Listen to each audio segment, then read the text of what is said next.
You think you've heard it all about Superman? Not from me, you haven't.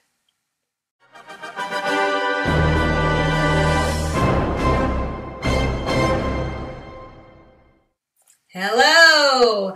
It's Asha from Asha Media TV. If it's your first time here, welcome. If it's your second time here, welcome. If you're a subscriber and you've been watching all my videos, thank you for subscribing and being a subscriber and watching my videos, and I welcome you, of course, with open arms and hugs and kisses and all that good stuff.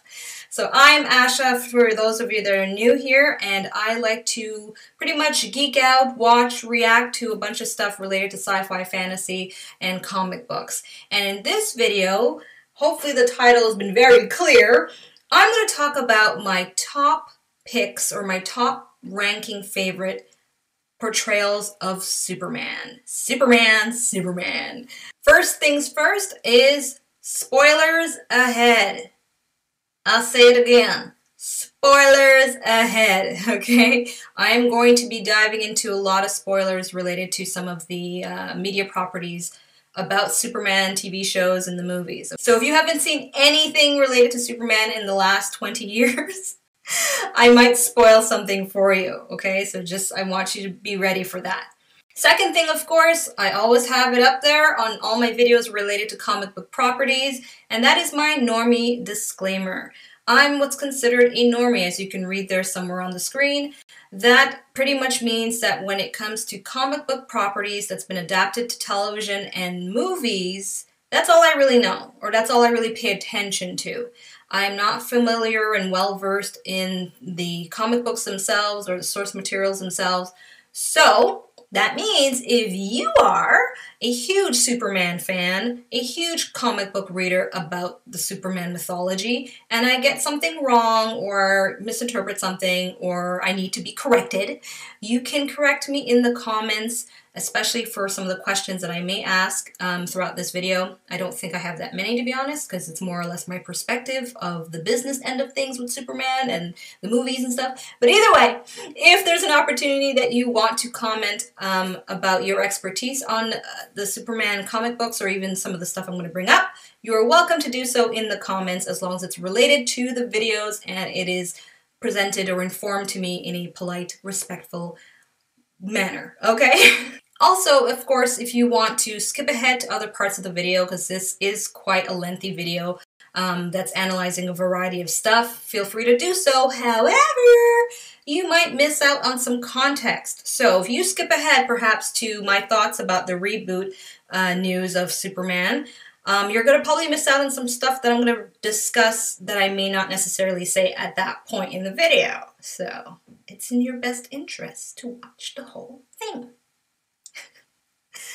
Now, if you've had a chance to sneak peek at what's going to be discussed in this video, then you'll see for yourself that the first thing I talk about is my top 5 portrayals of Superman. And then I'm going to dive into my top 3 reasons we should get a Man of Steel sequel. And lastly, I'm going to give you my 7 cents worth of my thoughts about this whole rebooting of Superman with a black actor. And for some of you that may be rolling your eyes, thinking that based on how I look, you're prejudging what I'm likely going to say about that subject, I might just surprise you. In fact, I highly encourage you to watch this entire video because it's going to give you a much fuller, comprehensive understanding as to my mindset about the subject of Superman and why I feel the way I feel and think the way I think about this whole thing of rebooting Superman with a completely different actor. Alright people, let's get down to business. So let's start with my list of my top 5 picks for the portrayal of Superman.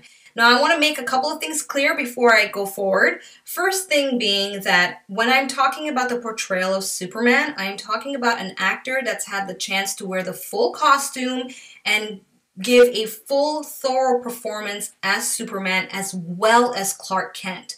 Alright, so Tom Welling unfortunately does not fit into that category.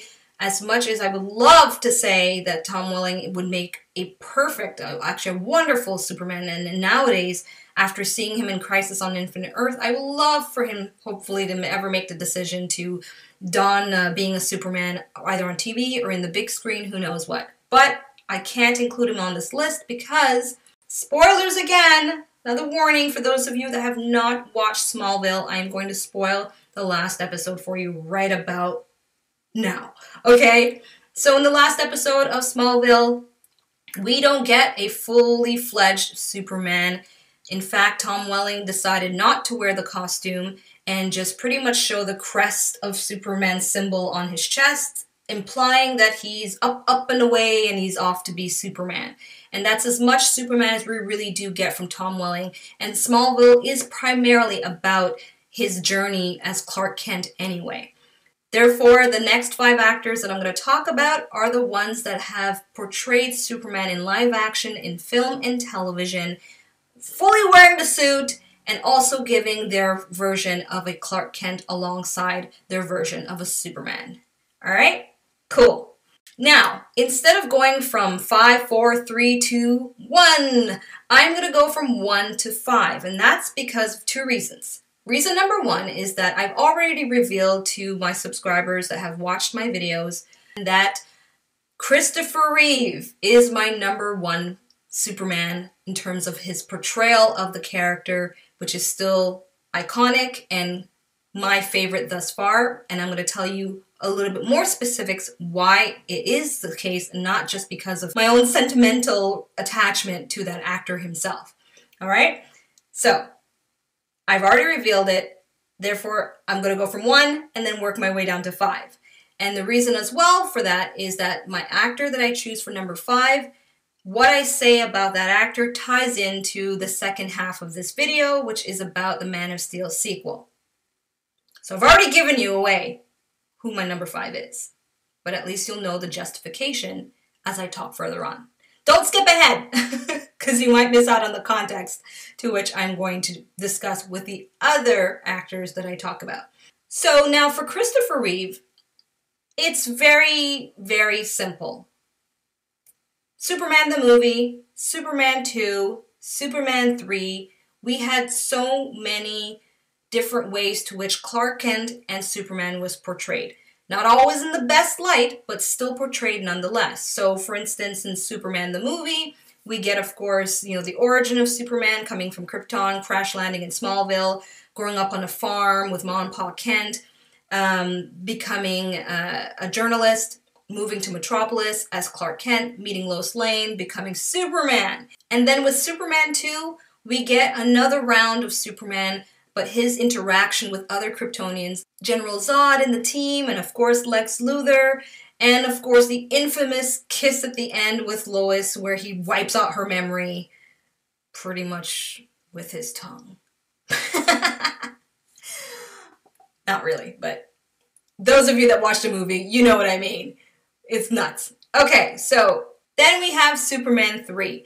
Now, Superman 3, I'll be the first one to say it, is a mess of a movie, but not as much of a mess as Superman 4 is.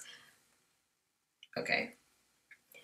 In Superman 3, we get Clark Kent again, a fully rounded Superman, and as well an evil version of Superman temporarily for a really interesting scene of Clark pretty much battling himself, or another version of himself. Pretty cool stuff to see, although the movie was kind of wah-wah. Also in that movie, we see Clark Kent go back to Smallville, reconnect with his first crush or first love, Lana Lang, and a lot of the elements of that story has now been brought forward in the Superman and Lois TV series from the CW. So if you haven't checked it out, I highly recommend it. Go watch my video, my reaction video, if you want to get some idea what to expect. The link, of course, is in the description box for you. Alright, now how is Superman 4 a fully rounded performance of Superman, Asha? Well, it isn't. But the point is, it's still a 4th movie to which Christopher Reeve still portrayed the character. Maybe, likely not to any accuracy related to the comic books. I mean, for those of you that know better, let me know. But it doesn't seem to be the case. But either way, I think the best takeaway for me, I actually love watching that movie once in a while. It's like one of those movies that's so bad that it's so good, for me anyway.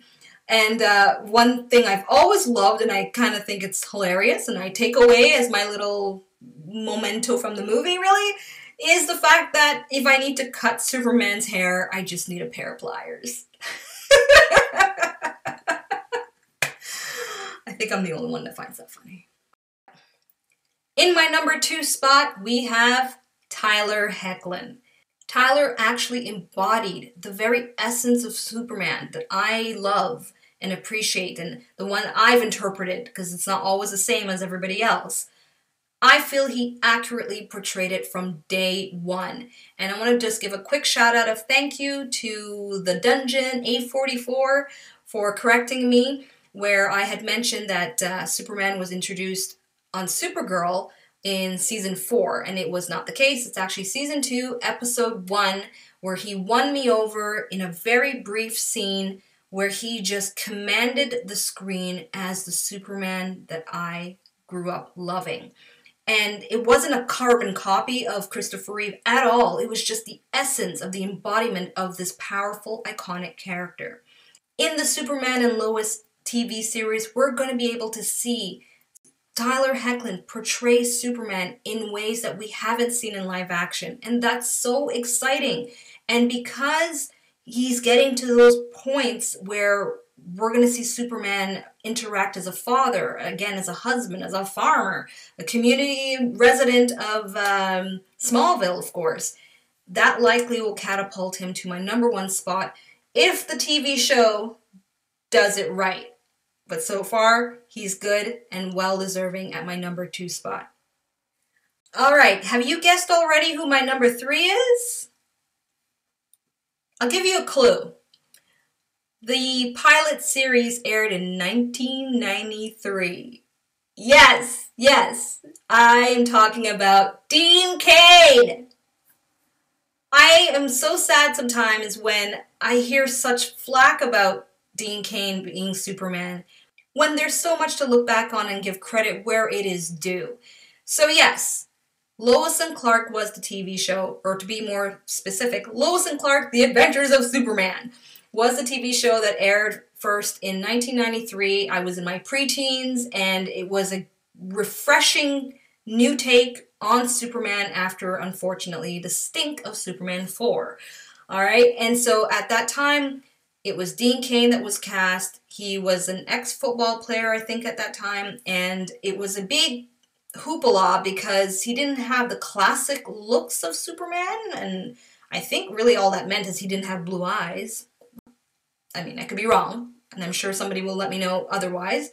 And we also had Terry Hatcher, who was Lois Lane, and to me, I believe, to date, the best portrayal of Lois Lane we've ever had in live action. Challenge me on that.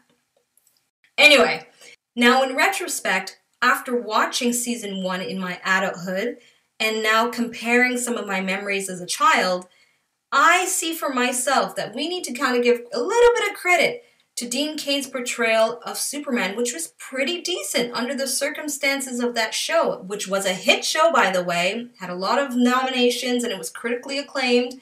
The first 2 seasons were really, really good, and it was a lot of good family fun. And although I've seen complaints of people saying, you know, it's not true to the comics, a lot of it is just, you know, kind of a soap opera drama that was made. Yes, it was, and it was fun drama. I mean, the Lex Luthor they had on that show was one of the most suavest Lex Luthor you've ever seen. I mean, he was actually kind of crush-worthy. That's probably just me thinking that. But anyway, for me, Dean Cain did a decent job as Superman. His Clark Kent is a bit weak. I felt at times when he was playing Clark Kent, I saw more Dean Cain wearing glasses than I did Clark Kent. But when he played Superman, when he donned the whole suit, I felt I saw half and half. I saw half of Dean Cain, and I saw half of Kal-El. And because that show went on for 4 seasons, 4 seasons, that's a long time for viewers to want to watch a Superman. He had 4 seasons to really give a bunch of different versions of the Superman under different circumstances, whether they're true to the comics or not. So he definitely deserves my number 3 spot for mainly that reason. And if you decide to go and rewatch season 1, please watch episode 5, Requiem for a Superman. Awesome episode! And I think you will really like it if you are indeed a Superman fan and you just want to have a little bit of fun watching Superman.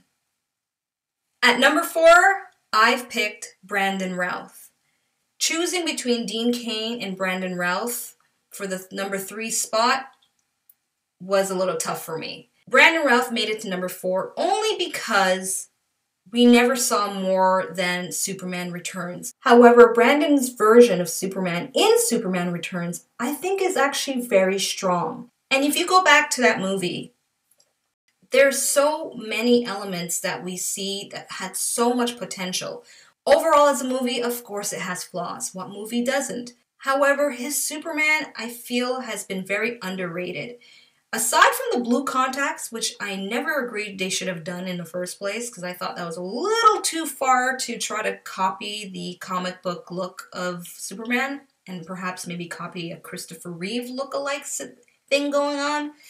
Aside from that, Brandon's depiction of Superman is very close to how Tyler depicts him in Superman and Lois. He's grounded, he has the classic essence that was first portrayed by Christopher Reeve. In fact, it is modeled after Christopher Reeve, and you see a lot of that, especially his Clark Kent.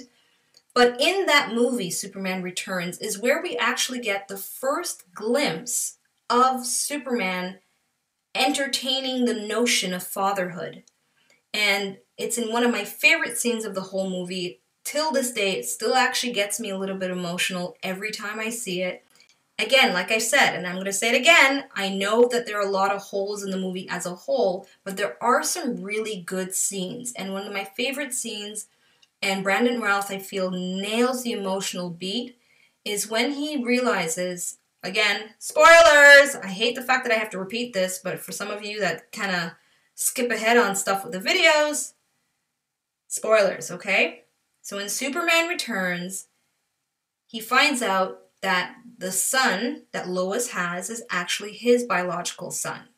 And there's a scene where he goes to his son's room while his son is sleeping, and he does his eye scan of the physiology of his son while his son is sleeping. And Brandon nails this beautiful moment of pride, joy, surprise that is his child. That all along Lois has been acting the way she was acting because she gave him a son. She gave him an heir, really, in a sense. And I just love that moment in the movie. It's one of the really good moments from that movie that I feel Brandon really nailed, and he nailed it with the essence of Superman all embodied into one.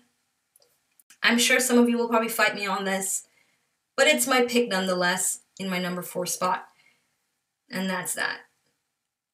Here we are, ladies and gentlemen, at my number 5 is, drum roll, if it's not obvious by now, Henry Cavill.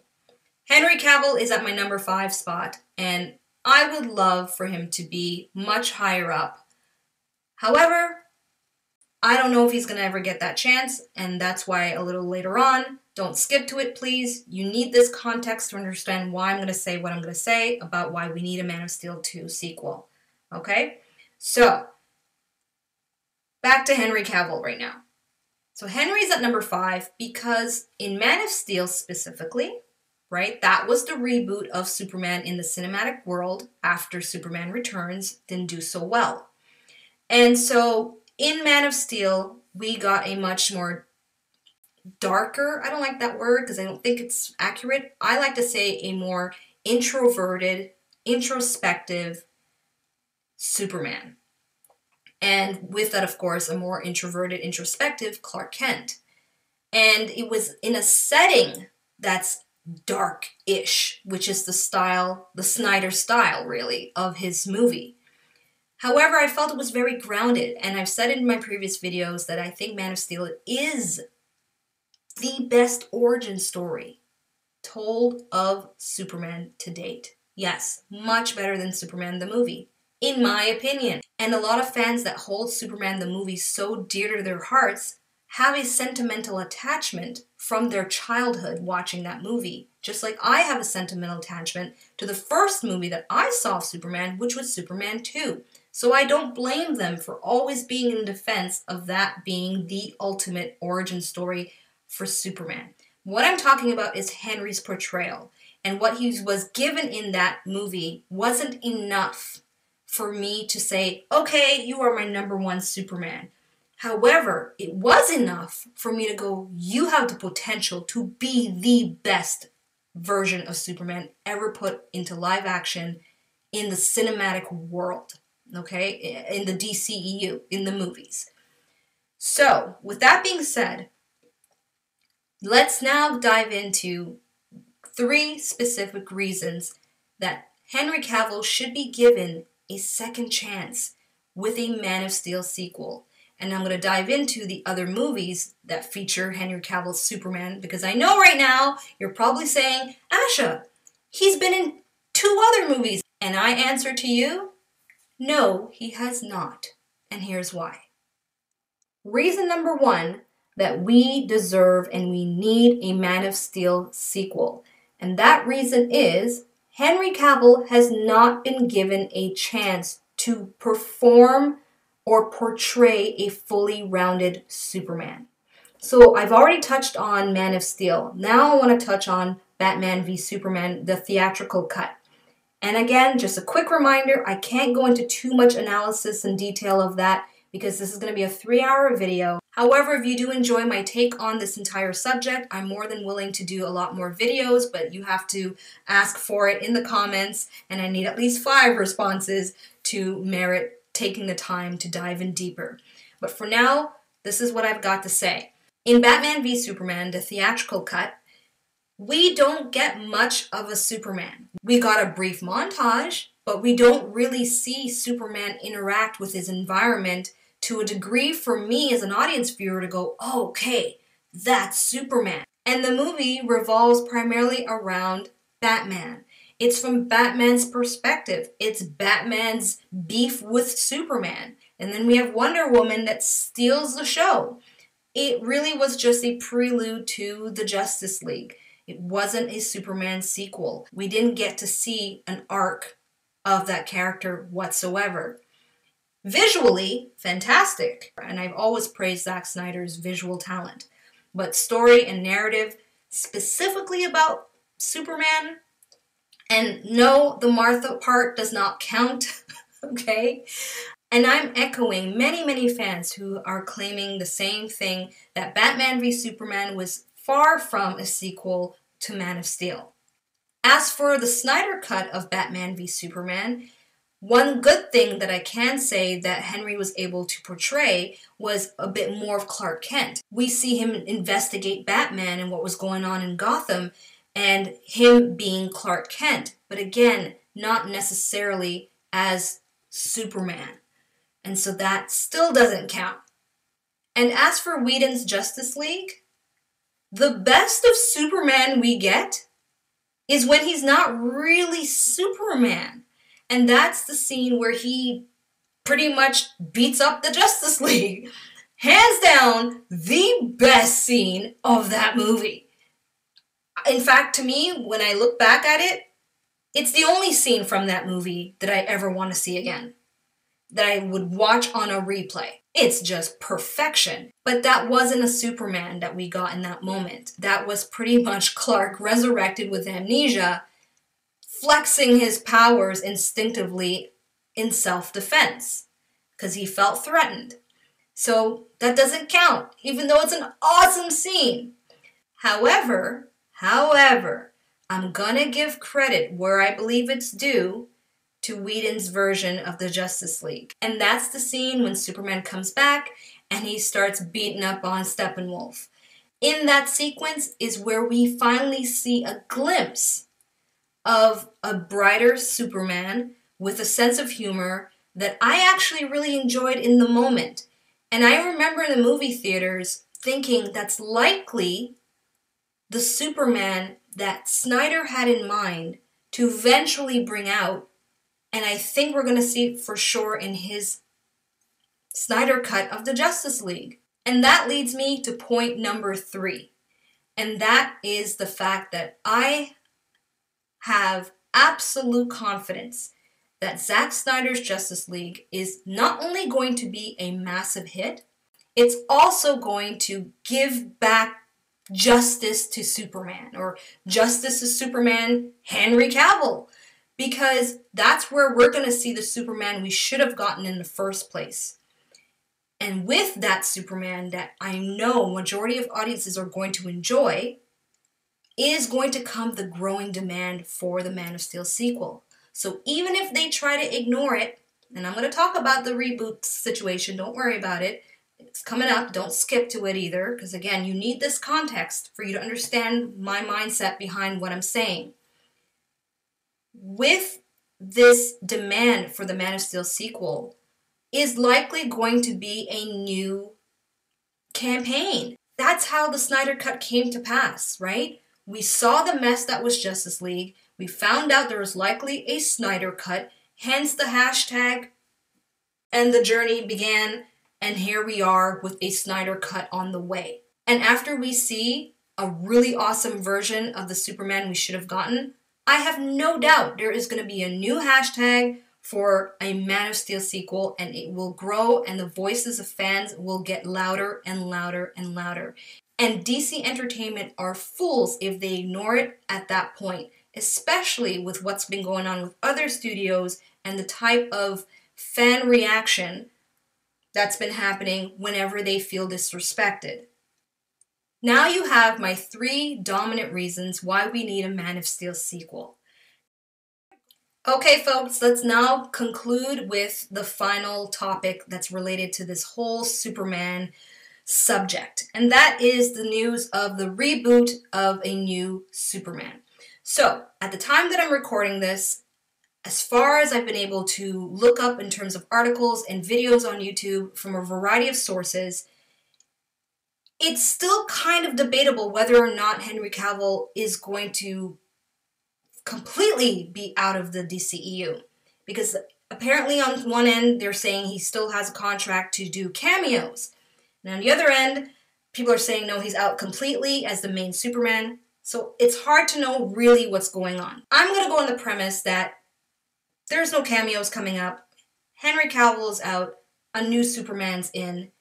And take it from there. And give you my 7 cents worth. Because I think it's worth more than 2 cents. But I may not expect you to pay a dime for it. Okay? It's kind of my little saying. I know. Clever, isn't it? Okay, so I want to make 2 things clear before I go on here. Number 1, please remember that I'm speaking from the perspective of someone who has some experience as an actor in my community and also as a Black viewing audience member. That matters to me, and it should matter to you because every viewing audience from certain demographics perceives things just differently, whether we like it or not. That's just the case. Everybody's going to have different lens. And sometimes those lenses are through the lens of race, and sometimes those lenses are not. In my case, it's a mixture of both and other things as well. Once you know that context, then hopefully you can understand where I'm coming from for this point. So when it comes to perhaps a Black Superman that we might have, talks of people like Michael B. Jordan. I've mentioned in previous videos that I don't mind a Michael B. Jordan Superman, even though I don't think he's going to be foolish enough to take the role. And the reason why I don't mind it is just purely for the fact he's good looking. You know, he's hot. I think he's hot, okay? So for me, it's just like, ooh, eye candy. But in all seriousness, I think it's a terrible idea if they're going to just race bend the character of Superman as we know him right now. So, with that being said, here are my 2 reasons, or conditions actually, my 2 conditions to which I'm totally fine if they decide to do a quote-unquote Black Superman. Condition number 1, it's not Clark Kent. No Smallville, no Lois Lane, no Metropolis, nothing related to the canon as we know it in the present moment with Superman. You gotta give me a whole new story. I don't mind if he's from Krypton, but there has to be no relation to Jor-El. He's gotta be from another family on Krypton who was just as smart as Jor-El to build a spaceship and send their kid before the planet blows up. Alright? It's gotta be completely separate. It cannot be the same. Otherwise, it's just literally blackwashing. And it's going to be a disaster if they do that. Instead, be original. Give me a story that's completely different, yet shares the same elements of what makes him a Superman. For instance, I'm going to throw a scenario at you. Give me a Superman that crash lands to Earth to a family that's rich. Okay? Filthy rich. Make it realistic in that sense. Bring us to a family that's affluent in the community and that raises him so that we don't have the nonsense that's been constantly regurgitated of him growing up poor and his skin color is the basis to which he has so many sufferings. I don't want to see that. And I'll tell you another good reason why, if they go that route, it's going to be disastrous for them. So, that's the first condition. Now, again, let's play with the scenario that they can do. He can crash land to an affluent family, raised up with privilege and education. Perhaps, he could grow up with someone who becomes a villain in the future. And then we're able to explore as an audience nature versus nurture. Two people growing up in the same household, one makes one decision that leads them to become a villain, and he makes a decision that leads him to become a Superman. Get where I'm going here? Give me an original take on his journey to Superman that has nothing to do with the same one we have with the iconic Superman we've known for 90 years. I hope that's clear. Okay, second condition to which I am totally on board with another version of a Superman, and that is if there is no real-world politics being preached as the primary goal for this type of reboot. There are politics related to pandering to people like me. I don't want none of that. That's the condition. You need to focus on the fact it's a fictional world, fictional story with fictional scenarios that could have sprinkles. I don't mind sprinkles, but it cannot be the core of the story. I don't want to see a Superman battling the world that doesn't like him because his skin complexion is darker than usual. Do you get where I'm going? That's as far as I feel safe in saying. So, bottom line, really, it's going to break my heart. Break my heart as a fan of Superman and as an audience member if they hire an actor who's not white. I don't know if it's going to be a black actor or any other ethnicity, but it would break my heart if they use that actor simply to exploit them to, like I said, preach out narratives that other studios are doing with their properties too, that has nothing to do with the actual source material, with the mythology itself, or anything to do really truly with the concept of Superman as we know and love him. It would be really sad to see that. And I just want to make one point with this. If the studio is trying to copy the success of Marvel Studios' Black Panther, going about it this way is going to be disastrous for them, because what they seem to be failing to see is that what a black audience member like myself was drawn to when it came to Black Panther, and what I believe contributed to its success in attracting the black audience to loving it so much, aside from, of course, the wonderful cast and, of course, the amazing performance of Chadwick Boseman. Sorry, just kidding. Makes me sad when I think about him. Aside from that, what made that movie very special is the fact that it showed a community of black people. It doesn't matter if it was fictional, it just showed a community of black people at the peak of the best of where they could be. It showed possibilities in a progressive way, not a regressive way. It wasn't exploiting the pain. In fact, the character that used the pain of the past became vengeful and full of hate. And there's so many lessons in that. And the irony of it is one of the writers behind the success of that movie is the writer that's been given the reins with this reboot. And despite the controversy with that writer, which I'm not going to talk about at all, despite that, I would hate for this writer to double down on what didn't work with Black Panther, because there are some stuff that didn't work for it. There are some stuff. And I would hate for them to now take what didn't work and double down on it with this version of Superman. I can only articulate this as safely as I can for the sake of a YouTube video. But nonetheless, I want it clear that if those conditions are met, then I believe we have room, for sure, for an original version of a Superman that happens not to look like the one we're used to. And I want to end off with this as well, that when it comes to the whole race bending of giving white characters to black actors, I'm not an advocate for that in a general sense.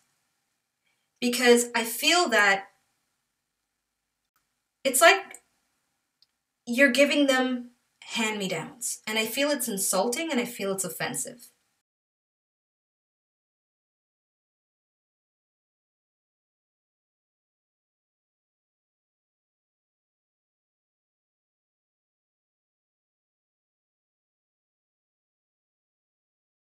That's it. That's all for this video. I know I may have ruffled some feathers, and maybe I haven't. So feel free to leave your comments respectfully and with some courtesy. Check out those links in my description box.